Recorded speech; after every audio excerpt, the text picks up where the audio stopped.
गुरुर्देवो महेश्वरा गुरुर्साक्षात् परं ब्रह्म तस्मै श्री गुरवे नमः। ध्यानमूलं गुरुमूर्ति पूजामूलं गुरुपदं मंत्रमूलं गुरुवाक्यं मोक्षमूलं गुरुकृपा। अखंडमंडलाकारं व्याप्तं चेन चराचरं तत्पदं दर्शितं येन तस्मै श्री गुरवे नमः। तस्मै श्री गुरवे नमः। अब देखिए, शादी शब्द जो है वो शाद से बना है। शाद माने होता है खुशी, हैप्पीनेस। पर क्या हम शादी में खुश रहते हैं? ता जिंदगी, पति पत्नी ता जिंदगी शादी में खुश रहते हैं? हाँ या ना? नहीं। तो उसमें बहुत सारी चीज़ें आ जाती हैं बीच में जो कि हमारे मन को ख़राब करती हैं। तो उन्हीं को आज हम समझने की कोशिश करेंगे। शादी बना है शाद से, शाद माने खुशी। तो खुशी क्यों नहीं रहती है, आइए हम लोग समझेंगे। अब अगर हम देखें कि सृष्टि की उत्पत्ति, मैरिज का मतलब क्या है, what is the purpose of marriage. देखिए, ब्रह्मा जी ने जब सृष्टि बनाई तो उनको कहा भगवान ने कि तुम सृष्टि की उत्पत्ति करो, सृष्टि को बढ़ाओ।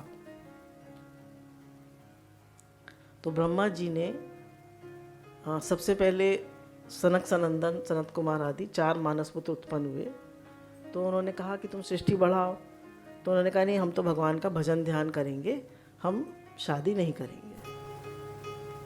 तो उनका थोड़ा सा उनका मन वैसा हुआ, भाई उनको तो सृष्टि की उत्पत्ति करनी थी। तो उन्होंने थोड़ा ऐसे अपनी भ्रकुटी सुकेड़ी, तो उसमें से रुद्र भगवान प्रकट हो गए। उनसे कहा सृष्टि की उत्पत्ति करो।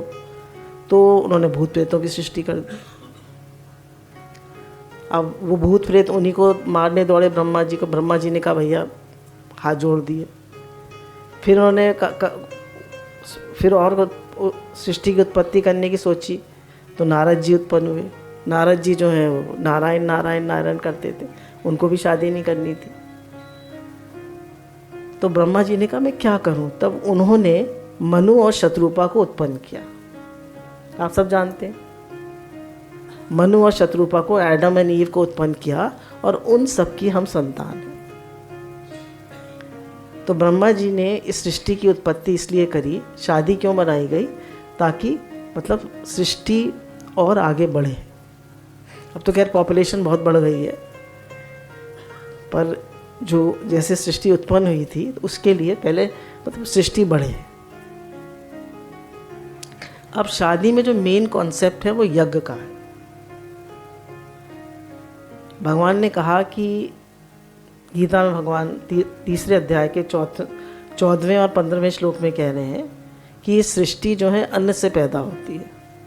नहीं, मनुष्य जो है वो अन्न से पैदा होता है। अन्न खाएगा तभी तो पैदा होगा। अन्न किससे होता है? वृष्टि से। और वृष्टि किससे होती है? यज्ञ से। तो यज्ञ जो है, और यज्ञ किससे होता है? वेदों से। और वेदों में परमात्मा प्रतिष्ठित है। तो यज्ञ में भगवान प्रतिष्ठित हैं। अगर आपके जीवन में यज्ञ होगा तो आपका विवाह हमेशा आनंदपूर्ण रहेगा। अब यज्ञ क्या है? देना रूप क्रिया ही यज्ञ है। अब गुरु कहते हैं देखिए, पहला जो शादी का पर्पस हो गया वो है सृष्टि को बढ़ाना। दूसरा हो गया यज्ञ, और यज्ञ के साथ साथ सेवा। क्योंकि जो चारों आश्रम हैं, गृहस्थ नहीं, पहले ब्रह्मचारी, फिर गृहस्थ, फिर वानप्रस्थ और फिर सन्यास। इसमें जो स्तंभ है वो कौन सा है? गृहस्थ। गृहस्थ है, तीनों आश्रमों को आश्रय देता है। ब्रह्मचारी को, ब्रह्मचर्य को भी, वानप्रस्थी को भी और सन्यास को भी, तीनों को आश्रय देता है। और जितने भी पशु पक्षी पूरी हमारी पृथ्वी पर हैं, उन सब को आश्रय कौन देता है? गृहस्थ। तो गृहस्थ का एक बहुत बड़ा रोल है। गृहस्थ का जीवन, जैसे आजकल बच्चे सोचते हैं भाई शादी हुई एंजॉय करो, घूमो फिरो खाओ पियो, दिस इज नॉट मैरिज। हमारे शास्त्रों में मैरिज मीन्स यज्ञ, सेवा। तो सेवा, जहाँ सेवा है, जहाँ देना रूप क्रिया है, जहाँ यज्ञ है, वही सेवा होती है और वही शादी सक्सेसफुल भी होती है। पहली बात हुई सृष्टि की उत्पत्ति, दूसरी बात हुई सेवा और यज्ञ, और चौथी बात हुई जो कि बहुत इम्पोर्टेंट है कि दोनों पति पत्नी मिलकर भगवान की ओर बढ़े, क्योंकि मनुष्य जन्म का लक्ष्य है परमात्मा प्राप्ति। हमने सब कर लिया पर परमात्मा प्राप्ति नहीं करी तो फिर से हमें जन्म मरण के चक्र में आना पड़ेगा। तो बहुत ज़रूरी है कि हमारा जो है शादी का पर्पस ही है कि यज्ञ, सेवा और परमात्मा की तरफ बढ़ना, सत्संग में आकर गुरु के सानिध्य में हम भगवान की तरफ बढ़ें। तो गुरु का सत्संग जो है वो बेस है, और गुरु हमको, जब गुरु मिलते हैं तभी हमको यज्ञ और सेवा का कॉन्सेप्ट आता है। गुरु हमारा संबंध भगवान से बनाते हैं और हमें जीवन में दिशा मिलती है और हमारे जीवन में आनंद, शांति, सुखमय और सफल हमारा जीवन बनता है। अब जीवन का लक्ष्य क्या है? गुरु के कहते हैं हाथ काम मुख राम, हृदय साची प्रीत, दरिया गृहस्थी साधु की यही उत्तम रीत। हाथ से काम होता रहे, मुख में भगवान का नाम हो, हृदय में भगवान का ध्यान हो, और यही गृहस्थी साधु की रीत है। मनुष्य जन्म में आए के जिन्हें लीनियो ज्ञान, तिनका खाना पीना भोगना सब पशु समान। अगर सत्संग नहीं मिला, गुरु नहीं मिले, हमें जीवन में दिशा निर्देश नहीं मिला, तो पशु भी जी रहे हैं, हम भी जी रहे हैं। क्या खास बात हुई हमारे जीवन में? अब देखिए, एक बहुत बड़ी बात होती है गृहस्थ जीवन में, आजकल ईगो प्रॉब्लम बहुत ज़्यादा हो गई है। भाई लड़कियां पढ़ी लिखी हो गई हैं तो वो सोचती हैं भाई हम क्यों कहें, हम क्यों माने, तो कोई किसी की मानता नहीं है। तो हमारे गुरु ने बताया प्रेम और समर्पण। शादी में क्या ज़रूरी है? प्रेम और समर्पण। प्रेम भी हो और समर्पण भी हो। समर्पण क्या? भाई एक ने कही दूजे ने मानी, दोनों ब्रह्म ज्ञानी। भाई एक ने कोई बात कही, दूजे ने मान ली। अब हर समय नहीं मेरी चले, दूसरा कहेगा मेरी चले, तो किसकी चले? किसकी चले? तो गुरु कहते हैं ना तेरी चले ना मेरी चले, भगवान की चले। चलती तो भगवान की है, पर हम एक दूसरे की बात को रिस्पेक्ट करें, दूसरे की बात को हो दें, मतलब हमेशा मिलकर चलें, मिला के चलें। अगर देखिए पति पत्नी आपस में खुश नहीं होंगे तो क्या तो सेवा करेंगे, और क्या तो यज्ञ करेंगे, और क्या वो बच्चों को अच्छे संस्कार देंगे। गृहस्थ क्यों बनाया था? बच्चों को अच्छे संस्कार मिले।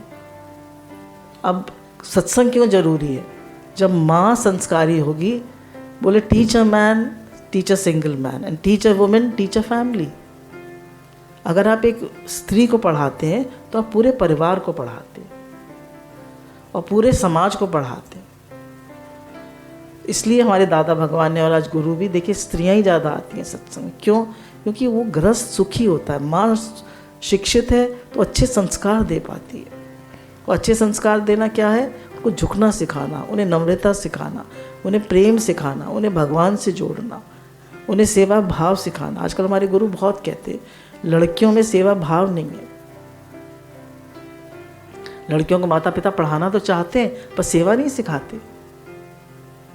कहते हैं बस पढ़ो पढ़ो पढ़ो पढ़ो। पढ़ना अच्छी बात है, इंडिपेंडेंट बनना अच्छी बात है, पर साथ में सेवा भी तो सीखो, नम्रता भी तो सीखो।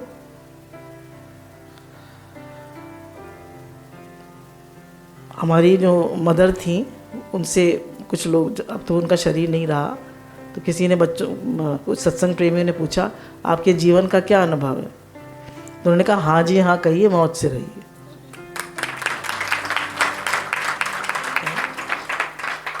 हाँ जी हाँ कहिए, मौत से रहिए। तो हर बात में हमारा मुंडी कैसे हिलती है? ना जी ना। तो कहीं, और अगर हम हाँ जी हाँ कर भी देंगे, अंदर में मन कह रहा होगा नो, क्योंकि हमको इतनी ईगो होती है। तो हर बात में प्रेम और समर्पण सीखें। अब गुरु ने कहा love is the main ingredient in every relationship. Her relationship में जैसे हम केक बनाते हैं तो उसमें मेन इंग्रेडिएंट क्या होता है? मैदा। तो उसमें एज पर रिलेशनशिप में मेन इंग्रेडिएंट क्या है?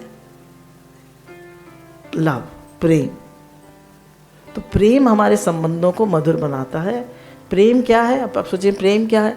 प्रेम मांग नहीं है, प्रेम दान है। It is one way traffic. आपको देना ही देना होता है प्रेम में, मांग नहीं होती, दान होता है, गिविंग। Love means giving. एक बार दो पति पत्नी थे, तो जैसे घरों में होता है चिड़मेड़ लड़ाई झगड़े। तो उन्होंने कहा हम लोग एक दूसरे की इतनी सारी बातें मतलब हमारे मन में रहती हैं, चलो जो जो बातें हैं मन में सब लिखो। तो पत्नी ने तो लिखना शुरू कर दिया, टाइम नहीं देते, देर से आते हैं, मेरा ध्यान नहीं रखते, बच्चों को निग्लेक्ट करते हैं, बहुत सारी उसने लिस्ट बना दी। पति सोचने लगा कि भाई अब मैं क्या करूं, तो बाहर से फूल तोड़ के लाया और दिया और बोला तुम जैसी भी हो बहुत अच्छी हो।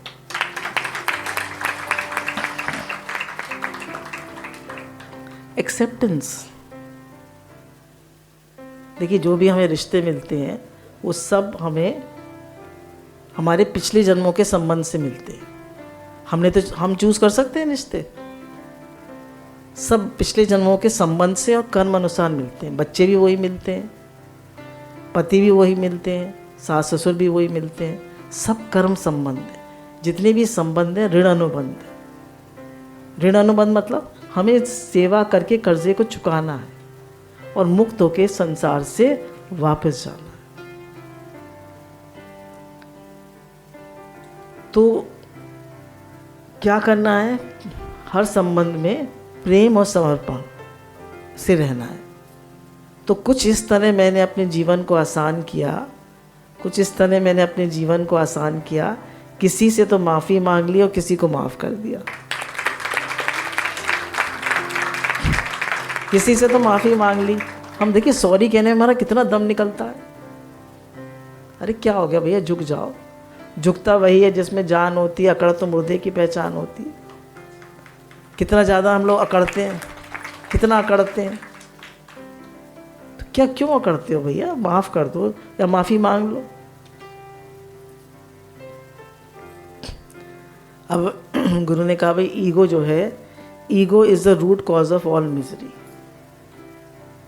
अगर मैं दुखी हूँ, परेशान हूँ अपने जीवन में, ख़ास बात है देखिए, अगर मैं दुखी हूँ, परेशान हूँ अपने जीवन में, तो इसका क्या मतलब है कि मुझे ईगो बहुत है।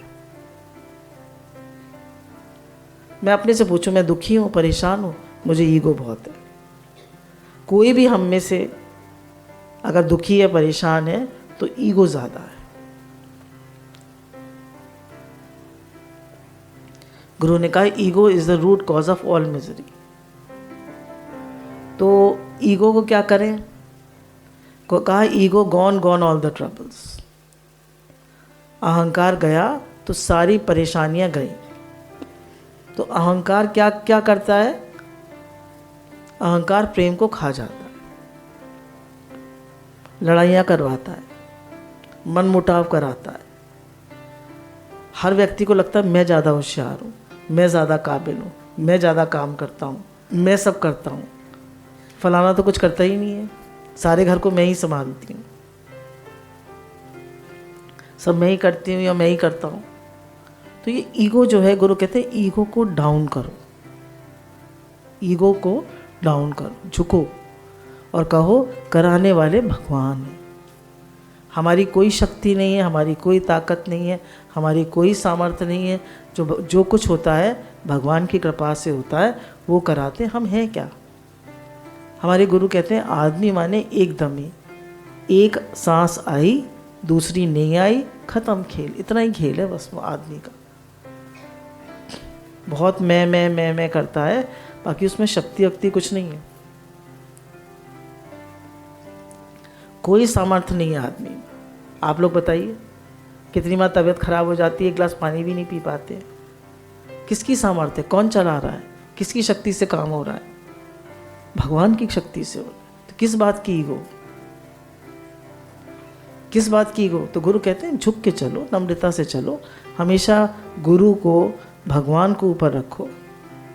सारी समझ, सारा जीने का तरीका हमें गुरु के ज्ञान से मिलता है।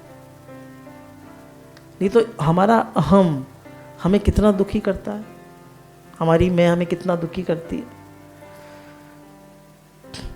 पूरी दुनिया जीत सकते हैं संस्कारों से, और जीता हुआ भी हार जाते हैं अहंकार से। पूरी दुनिया जीत सकते हैं आप संस्कारों से, आपके संस्कार अच्छे हैं। अभी हमने द्रौपदी चरित्र सुना था, कितनी विपदाएं आई उसके ऊपर, कितनी दिक्कतें आई, उसके संस्कार अच्छे थे। तो इतनी सारी विपदाओं में भी 5 पति, फिर चीरहरण तो नहीं हुआ, चीरवर्धन हुआ उसका, भगवान ने उसकी रक्षा करी, और उसको 12 वर्ष का वनवास, 1 साल का सन्यास, कि 5 पुत्रों को मार दिया। कितने कष्ट, हमारी सीता मैया को कितने कष्ट, हमने क्या कष्ट देखे हैं, फिर भी हमारा मन कहता है मैं बहुत सहन कर रहा हूँ, मैं बहुत सहन कर रहा हूँ। तो ये सब हमारा अहंकार है। अहम ने वहम को पाल रखा है, मैंने ही सब संभाल रखा है ना। अहम ने वहम को संभाल रखा है कि मैंने ही सब संभाल रखा है। तो गुरु कह रहे हैं भगवान ने संभाल रखा है। और देखिए जरा कुछ मज़ेदार सा है, अगर आपके पास इनो है, अगर आपके पास इनो है तो आप केक फुला सकते हैं, ढोकला फुला सकते हैं, पर अगर आपके पास ईगो है तो आप सिर्फ मुंह फुला सकते हैं।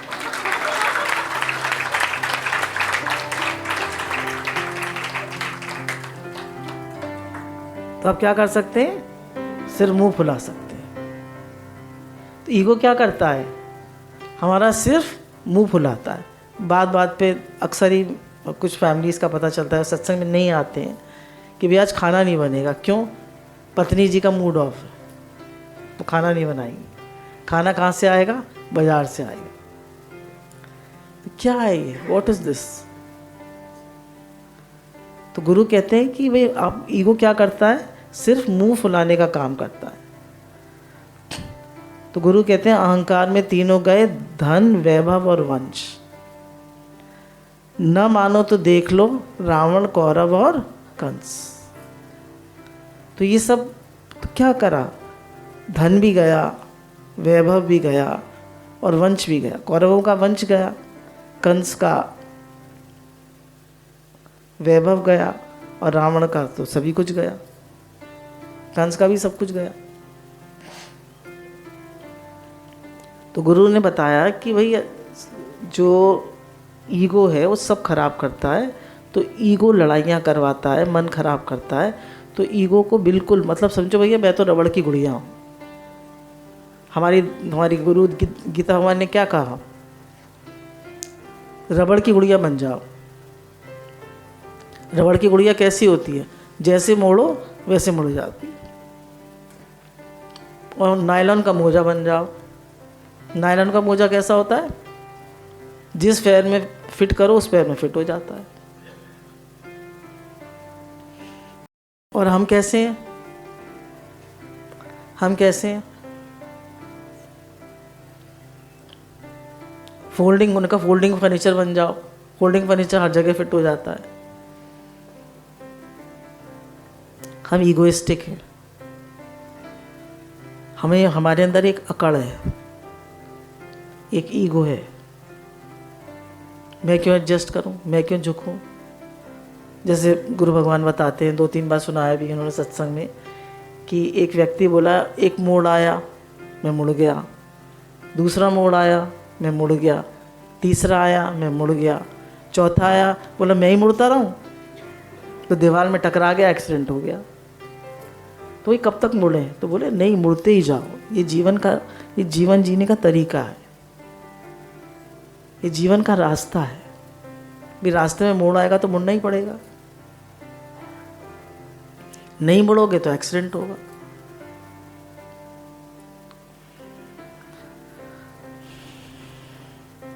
अब गुरु कहते हैं कि हमारा पुराना दृष्टांत है कि सत्यभामा को, सुदर्शन चक्र को और गरुण जी को अहंकार आ गया। अहंकार पे बात चल रही है, ईगो पे। तो दोनों को अहंकार आ गया। सत्यभामा को अहंकार था मैं बहुत सुंदर हूँ, गरुण जी को अहंकार था मैं बहुत तेज उड़ता हूँ, चक्र को अहंकार था मैं बहुत शक्तिशाली। तो भगवान ने कहा कुछ करना चाहिए। उन्होंने कहा सत्यभामा से कि राम जी, हनुमान जी मेरा दर्शन करना चाहते हैं, आप उनको, गरुण जी को बुला, उनको बुला के लाओ। और चक्र से कहा कि तुम यहाँ पहरा दो।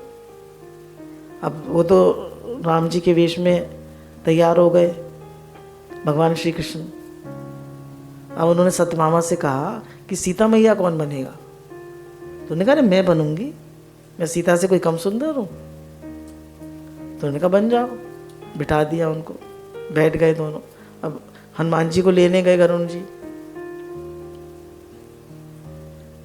जब लेने गए तो हनुमान जी ध्यान कर रहे थे। तो उन्होंने कहा कि भगवान राम ने आपको बुलाया है। तो उन्होंने कहा कि अभी चलता हूँ। तो उन्होंने कहा नहीं अभी चलो। तो उन्होंने कहा अभी चल रहा हूँ, बस आ रहा हूँ, तुम चलो मैं आता हूँ। तो उन्होंने कहा नहीं, मैं, आप मेरे पीठ पे बैठो, मैं आपको तेज़ ले जाऊँगा, आप कब उड़ोगे? तो उन्होंने उनको थोड़ा ऐसे किया तो वहाँ जाके गिरे। और हनुमान जी तो पवन पुत्र हैं, उड़ के पहुँच गए। और धीरे धीरे हाँफते हाँफते गरुड़ जी पहुँचे। फिर घुसे उनके भवन में हनुमान जी। तो उन्होंने देखा कि सुदर्शन चक्र पहरा दे रहे थे। तो उन्होंने उनको जाने से मना किया कि नहीं जा सकते। कहा भगवान ने बुलाया है मुझे। तो फिर भी नहीं, तो उन्होंने उनको उठाया, सुदर्शन चक्र को मुंह में रख लिया, अंदर चले गए। भगवान को प्रणाम किया, दंडवत प्रणाम किया। फिर बोले आपने ये किस दासी को बिठा रखा है, सीता मैया कहाँ है? तो सत्यभामा को इतनी शर्म आई, इतनी शर्म आई। तो उनका अहंकार टूटा, गरुड़ जी का अहंकार टूटा। हनुमान जी ने उनको एक वो करा, पहले पहुंच गए। और सुदर्शन चक्र का भी टूटा अहंकार,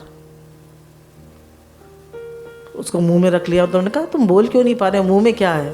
तो उन्होंने कहा, निकाल के दिखाया सुदर्शन चक्र। तो सबका अहंकार टूटा। तो गुरु कहते हैं ego gone, gone all the troubles. अहंकार गया, सारे दुख गए। तो सारे दुख बिसरे, सतगुरु मिल गए।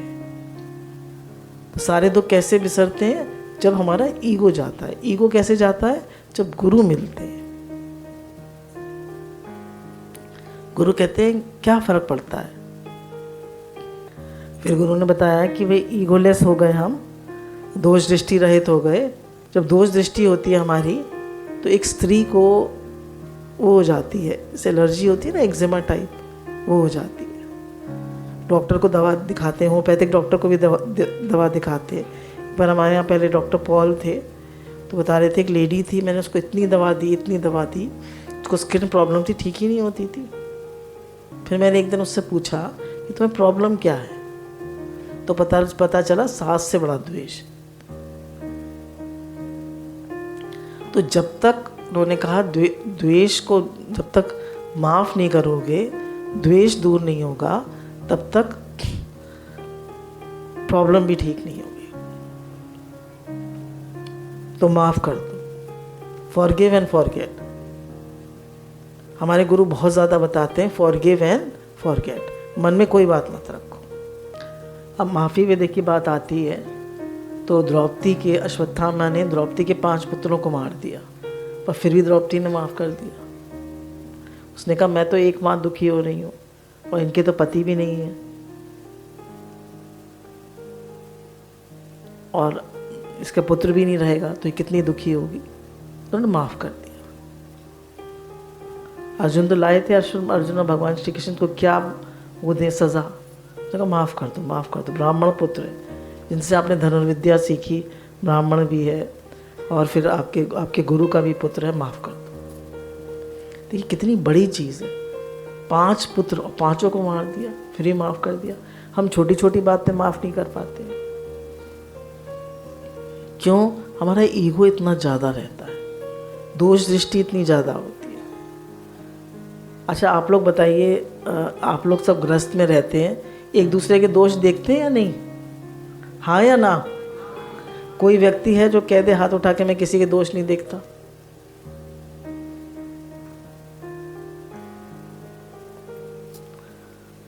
दोष क्यों देखते हैं? दिखते हैं या देखते हैं? बोलिए, देखते हैं या दिखते हैं? दिखते हैं। क्यों दिखते हैं? क्यों दिखते हैं?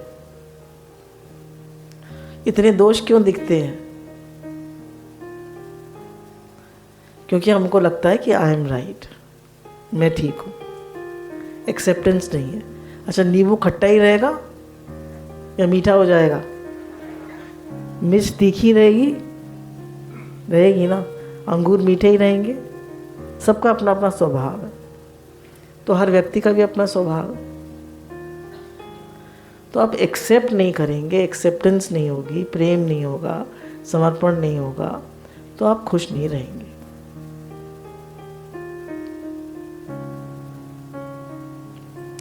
तो इसलिए बहुत ज़रूरी है कि हम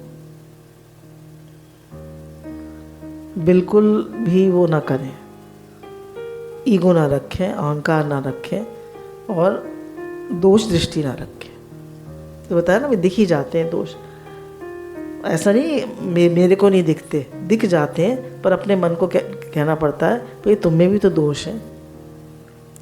अगर हम किसी के दोष देख रहे हैं तो हम बिल्कुल ठीक हैं, हम पूरे करेक्ट हैं, हम पूरे सही हैं।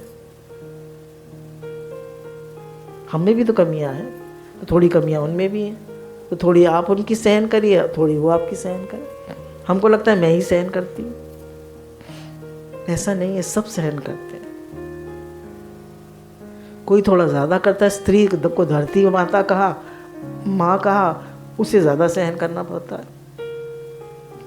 पर ऐसा नहीं पुरुष को, क्योंकि पुरुष को भी सहन करना पड़ता है। वो बाहर जाता है, 10 लोगों से मिलता है, 10 लोगों के साथ काम करता है, उसे भी तो सहन करना पड़ता है। स्त्री घर में रहती है, उसको घर में सहन करना होता है। बाहर आजकल वर्किंग लेडीज हो गई हैं, तो उन्हें डबल सहन करना पड़ता है। पर ये जीवन है, सहनशीलता बहुत ज़रूरी है। एक बार उड़िया बाबा जी से पूछा कि भाई सिद्धि क्या है, तो उन्होंने कहा बहुत बात तुम्हारी समझ में नहीं आएगी। उन्होंने कहा सबसे बड़ी सिद्धि है सहनशीलता। एक बार जापान में 100 लोगों का परिवार था, 100 लोग एक साथ रहते थे। तो उनसे पूछा भाई क्या बात है कि भाई एक साथ 100 लोग रहते हैं, एक साथ कैसे रह पाते हैं 100 लोग एक साथ? तो पहले वो उनके फादर के पास गए, तो फादर से ने कहा कि भाई दादाजी के पास चलो। दादाजी ने कहा परदादा के पास चलो। परदादा ने कहा उनके पास, और परदादा के पास चलो। 140 साल के थे। देखिए इतनी इतनी उम्र भी होती है। जापान में एक आइलैंड है, वहाँ पर बहुत बड़ी उनकी एक वो है इकिगाई, एक बुक निकाली इकिगाई। उसमें उन्होंने यही कहा है कि अगर आपको अपने जीवन का लक्ष्य पता चल जाए और आपको उसका जुनून हो तो आपकी उम्र लंबी होती है। तो उन्होंने कहा क्या तो फिर उनके पास गए, तो उन्होंने बड़े दादाजी से जो 140 साल के थे, उन्होंने कहा आप इतने बड़े परिवार में रहते हैं, इतने 140 साल के आप हैं और इतने बड़े परिवार में रहते हैं, कैसे रह पाते हैं? तो उन्होंने एक बड़ी सी किताब दी, बोले इसमें इसको पढ़ना। तो जब उन्होंने उस किताब को देखा, उसके पन्ने पलटते गए, तो उसमें हर पेज पे लिखा हुआ था सहनशीलता। तो बिना सहन करे कोई परिवार नहीं चलता। तो गुरु कहते हैं सहन तो अच्छी बात है, सहन करोगे तो महान बनोगे, है ना। सहन करने से हम देखिए, सहन करके एक तो हम सहन करते हैं तो टूट जाते हैं, अंदर से हमारा मन खराब हो जाता है, हम दुखी हो जाते हैं, हम डिप्रेशन में चले जाते हैं, बोले वैसे नहीं सहन करना। सहन करने का मतलब क्या है कि इस रूप में भी भगवान है, यहाँ भी भगवान, कह दिया तो क्या हो गया।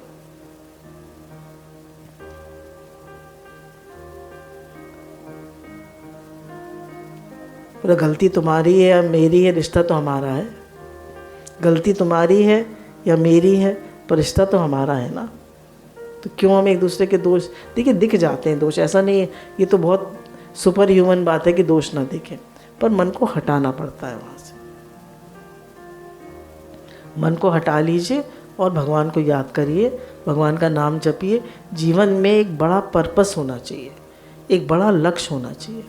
देखिए जैसे हम लोग सत्संग में लगे हुए हैं, काफ़ी नए लोग भी आए होंगे, रिश्तेदार भी हैं, कुछ गेस्ट भी होंगे। तो अब खुश रहने का क्या तरीका है? एक तो भगवान से जुड़िए और एक सेवा करिए। तो जब जीवन में एक पर्पस होता है, सत्संग करने को भी गुरु सब जो लोग चाहते हैं सत्संग भी करते हैं।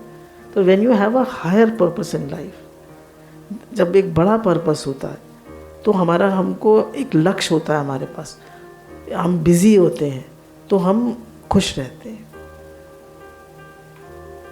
और इतना भी बिजी मत हो जाइए, इतना भी कि अपने लिए टाइम ना हो। तो जब हायर पर्पस होता है लाइफ में तो पति भी खुश होते हैं, पत्नी भी खुश होती है। और देखिए पति का भी खाली जीवन का पर्पस ये नहीं पैसा कमाना, क्योंकि देखिए पैसा हमने कमा लिया तो पैसा तो जब हम जाएंगे यही छूट जाएगा, ये ले जाएंगे साथ। बोलिए कौन कौन पैसा ले जाएगा साथ? सब यहीं छूट जाएगा। मैं तो अक्सर सोचती हूँ घर भी छूटेगा, संबंधी भी छूटेंगे, पैसा भी छूटेगा, प्रॉपर्टी भी छूटेगी, सब छूटेगा, सब छूटेगा। तो फिर जो नहीं छूटेगा वो क्या है? जो नहीं छूटेगा वो क्या है? वो भगवान। तो गुरु कहते हैं सबकी सेवा करो, कैसे? भगवत दृष्टि रख के। भगवान खुश होते हैं, सब में भगवत भाव रखो, है ही भगवान।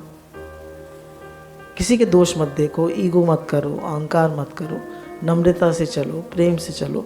आपका वैवाहिक जीवन खुश होगा, आप जीवन में खुश रहेंगे। ये कुछ मंत्र हैं, कुछ टिप्स हैं खुश रहने के, एक अच्छा वैवाहिक जीवन जीने के।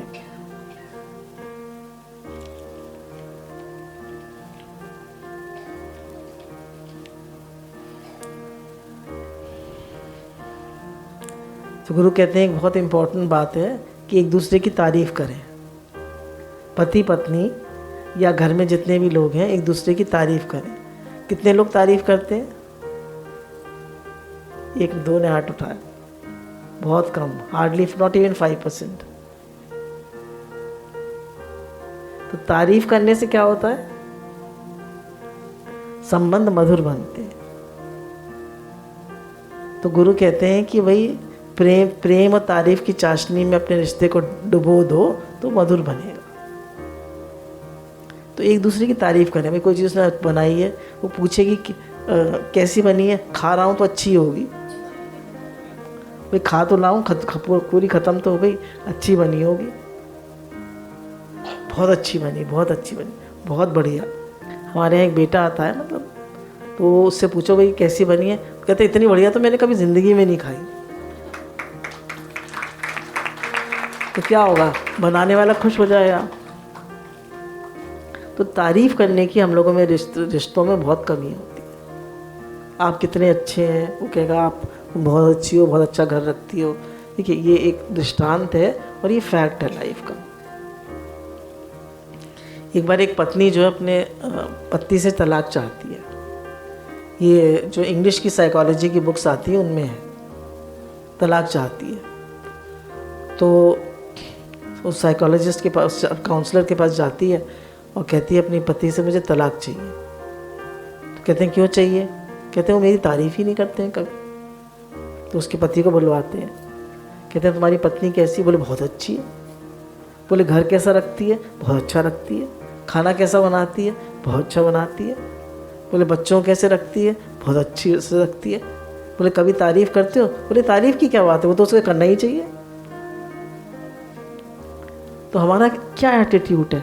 Taken for granted.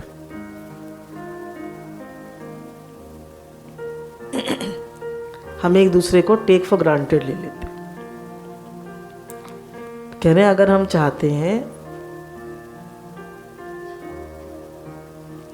तो एक दूसरे की तारीफ करें, एक दूसरे के लिए को अप्रिशिएट करें, उससे जीवन हल्का हो जाता है। Happy wife happy life.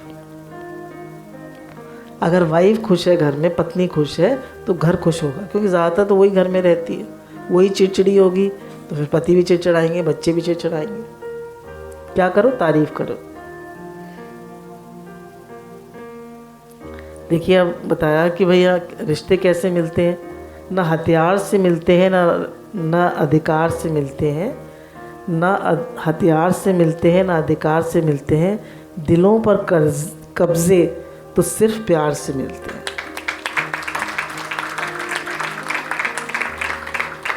ना हथियार से मिलते हैं, ना अधिकार से मिलते हैं। दिलों पर कब्जे तो सिर्फ प्यार से मिलते हैं। प्यार करो, तारीफ़ करो, खुले दिल से तारीफ़ करो। तुम बहुत अच्छी हो, तुमने ये काम बहुत अच्छा किया। आप भी कहिए आप बहुत अच्छे हैं, ये काम आपने बहुत अच्छा किया, आप you are the best person in the world. क्या हो गया? अप्रिशिएट करो। अब एक्सेप्टेंस की बात हमने कही थी भाई, कि हर एक की प्रकृति होती है, एक्सेप्ट करें। एक बार कुछ नर्सेज जो हैं वो एक काउंसलर के पास जाती हैं और कहती हैं कि भैया हम लोग जो हैं वो डॉक्टर्स बहुत चिल्लाते हैं हमारे पर, हम लोग बहुत परेशान हैं, बहुत स्ट्रेस हो जाता है। तो वो कहते हैं कि और पेशेंट्स? बोले पेशेंट्स तो चिल्लाएंगे, वो बीमार है, उसमें हमें कोई स्ट्रेस नहीं होता। तो बोले आज से समझ लो कि डॉक्टर्स भी बीमार हैं। क्यों? भाई उन्हें भी तो स्ट्रेस होता है, इतने सारे पेशेंट्स देखते हैं, डॉक्टर भी बीमार है। अब नर्स गई तो उन्होंने ये सोच लिया कि भाई डॉक्टर भी बीमार है। अब डॉक्टर चिल्ला रहे हैं, कुछ कह रहे हैं, कुछ बात हो रही है, तो वो क्यों क्या है? उसको एक्सेप्टेंस है। जब हमारा मन कहता है ऐसा क्यों हो रहा है, दिस इज नॉट करेक्ट, ऐसा नहीं होना चाहिए। जैसे ही हमारे मन में एक्सपेक्टेशन आती है, मैं तो अपने से देखती हूँ, जैसे ही मन में एक्सपेक्टेशन आती है वैसे ही मन दुखी हो जाता है। No desire no disappointment. आपको कोई इच्छा ही नहीं है, आपका लक्ष्य बड़ा है, मुझे सबकी सेवा करनी है, मुझे भगवान में लगना है, मुझे बड़ा काम करना है। तो आपको अपने लक्ष्य के प्रति जुनून है, आपका एक भाव है, तो तारीफ करें। और एक गुरु बात हमको बताते हैं, बी अ गुड लिसनर। देखिए, लेडीज ज़्यादा बोलती हैं या जेंट्स? आप जोर से बोलिए। लेडीज ज़्यादा बोलती हैं, जेंट्स? लेडीज। तो जेंट्स को क्या करना चाहिए? जेंट्स को क्या करना चाहिए? सुनना चाहिए, पर लेडीज़ को भी कम बोलना चाहिए। लेडीज़ को भी कम बोलना चाहिए। और जब जेंट्स बोले तो लेडीज़ को काटना चाहिए उनकी बात या नहीं? बोलिए। चुप हो जाना चाहिए। और लेडीज़ बोलती ही रहती हैं, उन्हें सुनने की आदत ही नहीं है। जेंट्स बहुत कम बोलते हैं। जब वो बोले तो आप चुप हो जाइए, उनकी बात कभी मत काटिए। Be a good listener. एक बुक है, बहुत पहले पढ़ी थी इधर से, men are from Mars and women are from Venus. उन्होंने कहा मेन जो है वो कम बोलते हैं, और जब कोई बात हो जाती है उन्हें कोई बात बुरी लग जाती है तो अपने केव में चले जाते हैं, फिर थोड़ी देर चुप हो जाते हैं। अब लेडी कहेगी तुम बोलते क्यों नहीं हो, तुम बोलते क्यों नहीं हो, तुम बोलते, थोड़ी देर में ठीक हो जाएगा, लीव हिम अलोन। तो लेडीज़ को बहुत नहीं बोलना चाहिए, और जेंट्स को कुछ कहें तो उनकी बात नहीं काटनी चाहिए। B a good listener. तो गुरु कहते हैं दूसरी बात है शुक्राना मानो। तो हमारी सत्संग की ड्रेस है शुक्राना और मुस्कुराना।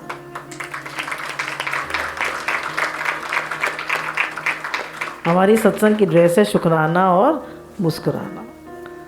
तो कह रहे हैं जब भी मन खराब हो तो शुक्राना मानना शुरू कर दे। Count your blessings and you will always be happy.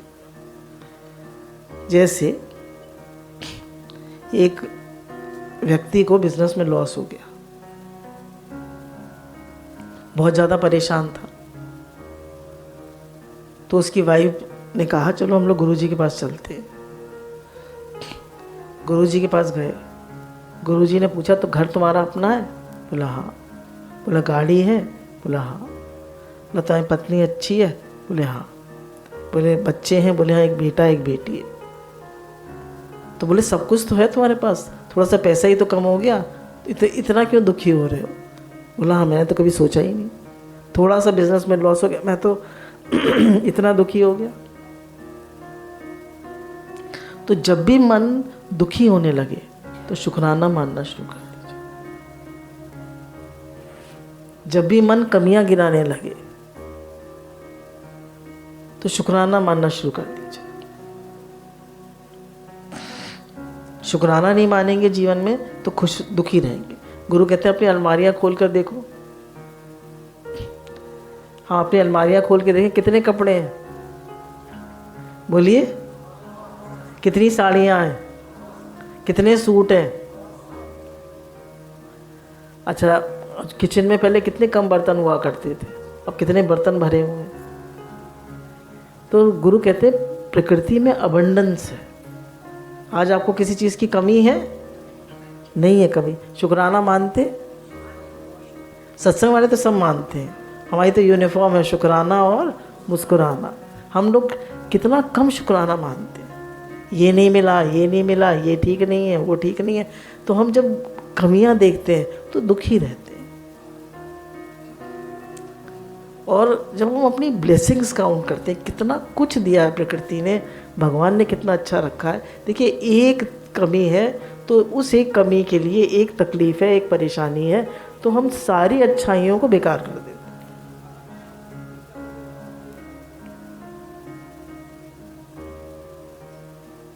सारी अच्छाइयों को बेकार करते हैं सब। ये भी बेकार, ये भी बेकार, ये भी बेकार, ये भी बेकार।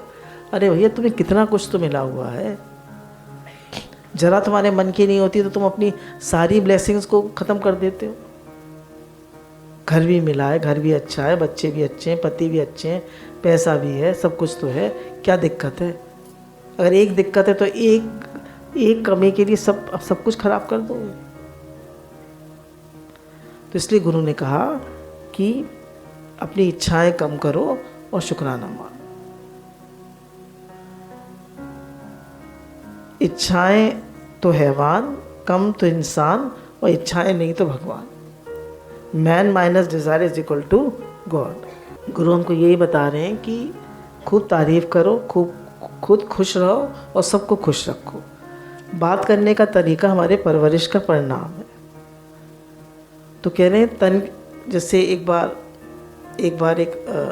गुरुजी आए हुए थे, तो उन्होंने ऐसे 30-35 साल के बच्चे को उठाया, लड़के को उठाया और पूछा कि तुम बाज़ार में जा रहे हो और तुम्हें एक बहुत सुंदर लड़की दिखाई पड़ती है, तो कितनी बार मुड़ के देखोगे? तो बोलता है 1 या 2 बार। बोले वैसे तो 1 ही बार देखूंगा, पर अगर पत्नी नहीं है तो 2 बार देख लूँगा। तो सब लोग हंसती है। फिर खैर उन्होंने कहा अच्छा मैं तुम्हें ये गिफ्ट देता हूँ और ये गिफ्ट तुम जाके देना। तो उनके पास जाता है, तो वो जिनको गिफ्ट दी जाती है तो वो बहुत बड़े बिजनेसमैन होते हैं, घर में गाड़ियाँ होती हैं, बहुत पैसा होता है उनके पास, सब कुछ होता है। तो जब उनको पता चलता है कि उन संत ने भेजा और मेरे लिए कुछ भेजा है, तो वो खुद मिलने आते हैं, उसको ड्राइंग रूम में ले जाते हैं, बिठाते हैं, हालचाल पूछते हैं, फिर उससे आग्रह करते हैं कि खाने का टाइम था, खाना खा के जाओ, अपने साथ खाना खिलवाते हैं, बहुत ज़्यादा उसको इज़्ज़त देते हैं, प्रेम देते हैं, और फिर कहते हैं मेरी गाड़ी तुमको छोड़कर आएगी। गाड़ी छोड़कर आती है घर तक, फ़ोन आ जाता है ठीक से पहुंच गए, तुम्हें कभी भी कोई ज़रूरत हो जीवन में तो मुझे फ़ोन कर लेना। तो उन्होंने कहा उस सज्जन को कितनी बार याद करोगे? बोले कितनी ज़िंदगी भर याद रखो, ता ज़िंदगी याद रखो। तो खूबसूरती कितनी याद रहती है, और हमारा स्वभाव कितना याद रहता है? बोलिए, दिस इज अ क्वेश्चन। खूबसूरती कितनी याद रहती है और हमारा स्वभाव कितना याद रहता है? कह रहे स्वभाव मरने के बाद याद आता है। हे नाथ, हे नाथ जी।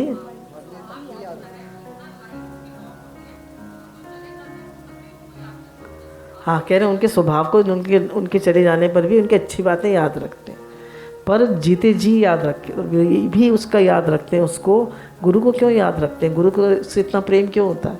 उनसे हमें इतना कुछ मिलता है और बदले में वो कुछ नहीं लेते, वो देते ही देते।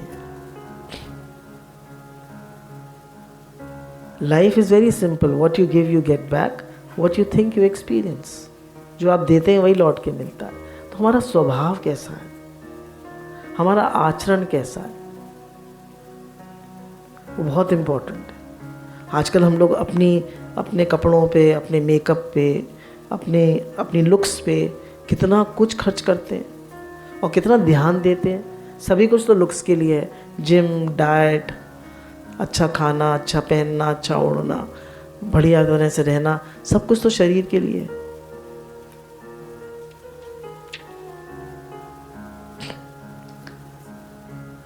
तो गुरु कहते हैं इसलिए इतना ज़्यादा अपने स्वभाव पे ज़्यादा ध्यान दो, शरीर पे भी ध्यान दो, स्वस्थ रहो, मस्त रहो, खुश रहो, पर ज़्यादा शरीर के चक्कर में मत पड़ो। ठीक रखो, इससे अच्छा न्यूट्रिशस खाओ, एक्सरसाइज करो, वॉक करो, प्राणायाम करो and keep your self fit. फिर एक बहुत इंपॉर्टेंट बात है, गुरु कहते हैं हमारी सोच कैसी है। As you think, so you become.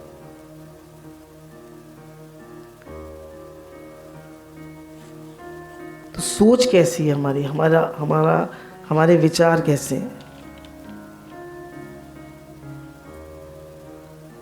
जैसी सोच होगी वैसी हमारी जिंदगी बनेगी।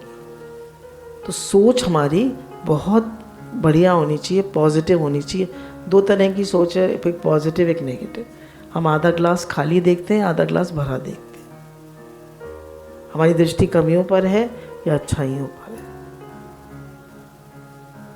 हम क्या देखते हैं जीवन, हमारी सोच कैसी है? तो हमेशा बताया कि 90% चीज़ें हमारे जीवन में अनुकूल होती हैं, केवल 10% प्रतिकूल होती हैं, और उन 10% को ही हम सोच सोच के दुखी होते रहते हैं। तो अपनी सोच को हमेशा ठीक रखें। एक बार एक राजा होता है, तो उसकी 4 पत्नियां होती हैं, 4 रानियां होती हैं। तो उसका अंतिम समय आ गया होता है। तो मंत्री जी उससे कहते हैं अब आप थोड़े दिन भगवान को याद कर लीजिए। तो आप थोड़े दिन मतलब सत्संग करिए, वन में जाइए, भजन करिए। तो अपने 4 पत्नियों से पूछते हैं, पहली बार जिससे शादी करी थी, सबसे लास्ट में बहुत खूबसूरत होती है, तो उसे बहुत प्यार करते हैं। उससे पूछते हैं तो मेरे साथ चलोगी? कहती कभी नहीं। दूसरी के पास जाते हैं, वो भी उन्हें प्रिय, सबसे ज़्यादा प्रिय छोटी रानी थी।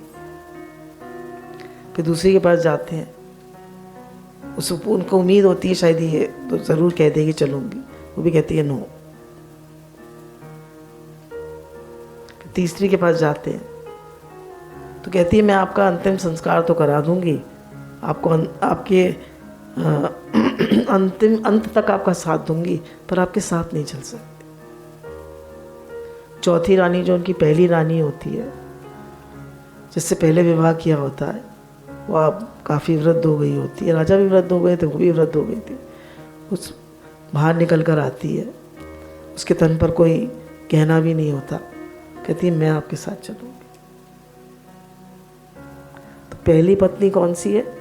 हमारा शरीर। ये हम इसके लिए सबसे ज़्यादा संभाल हम किसकी करते हैं? शरीर की। ये पहली पत्नी हमारे साथ जाएगा। दूसरी पत्नी पैसा, प्रॉपर्टी, ये हमारे साथ जाएगी। तीसरी पत्नी फ्रेंड्स, रिलेटिव्स, रिश्तेदार, ये हमें हमारे अंतिम संस्कार तक पहुंचा देंगे। और चौथी पत्नी भगवान, हमारी अपनी आत्मा, उसको हम समय ही नहीं देते, अपने साथ हम बैठते ही नहीं है, कभी विचार ही नहीं करते कि जिंदगी हमें क्यों मिली है, हमें ये जीवन क्यों मिला है, हमारे जीवन का लक्ष्य क्या है, what is the goal of life, what is the aim of my life, किस ओर तेरी मंजिल किस ओर जा रहा है, क्या करना है मुझे ज़िंदगी में। तो गुरु हमें दिशा निर्देश देते, हमें जीवन का लक्ष्य बताते, हमें गोल ऑफ लाइफ बताते हैं। यहीं पर हम ख़त्म करते हैं। तो यही कहेंगे कि भैया आप सबको, सब लोग गुरु के सानिध्य में रहें, सत्संग सुने। और गुरु कहते हैं मैं जैसे आप हैं वैसे ही हम हैं, हम कोई स्पेशल नहीं है, हम भी गुरु के बच्चे हैं, आप भी गुरु के बच्चे हैं, हम भी भगवान के बच्चे हैं, आप भी सब भगवान के बच्चे। हम बस यहाँ बैठे हैं क्योंकि हमें सत्संग करना है, आप लोग यहाँ बैठे, कोई फ़र्क नहीं। अब गुरु कहते हैं हम तुम्हारे कल्याण मित्र हैं, स्पिरिचुअल फ्रेंड।